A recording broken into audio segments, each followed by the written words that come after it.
अस्सलाम वालेकुम वरहमतुल्लाहि वबरकातुहू। उम्मीद है आप सब खैरियत से होंगे। आज मैं आपको बताऊंगी कि अपने मकानों को घर किस तरह बनाएं। सूरह अस्र में अल्लाह ताला फरमाते हैं कि कसम है ज़माने की, इंसान नुकसान में है मगर वो लोग जो ईमान लाए और अमले सालिहा करें। हम किस कैटेगरी में हैं? हमारे घरों का माहौल किस तरफ जा रहा है? हमारे गम और हम ऐसे हैं कि नमाजें भी हमारी जिंदगी से निकलती जा रही हैं।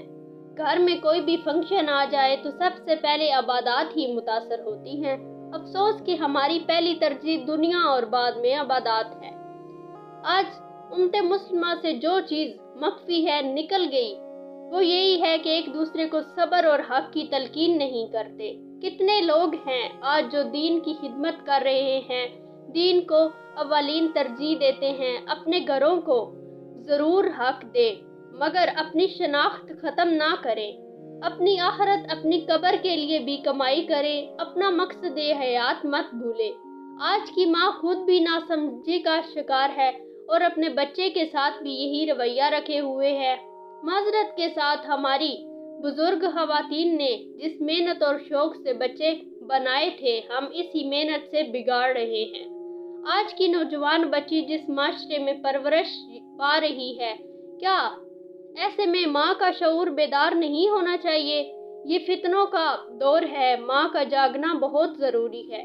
खुदारा अपने मकानों को घर बनाएं, एहसास मोहब्बत जगाएं, एहसास खुदाबंदी पैदा करें। एक घर हमारा दुनिया का और दूसरा दीन का होता है। अहमियत किसको देंगे, फैसला हमने खुद करना है। तो प्यारी बहनों, कब्र को मकान नहीं घर बनाना है।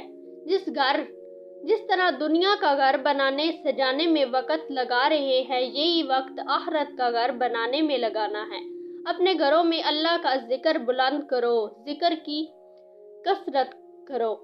अपने घरों का जायजा लीजिए कि रात को सोते हुए और सुबह उठते ही अल्लाह का जिक्र होता है या शैतान टीवी का।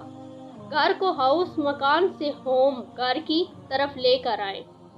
अन-नूर 37 में अल्लाह सुब्हान ताला फरमाते हैं कि इनमें ऐसे लोग हैं जो सुबह शाम अल्लाह की तस्बीह बयान करते हैं।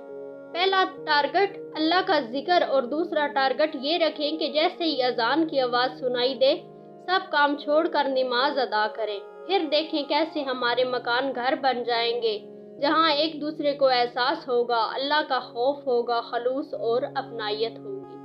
सदक़ल्लाहुल अज़ीम।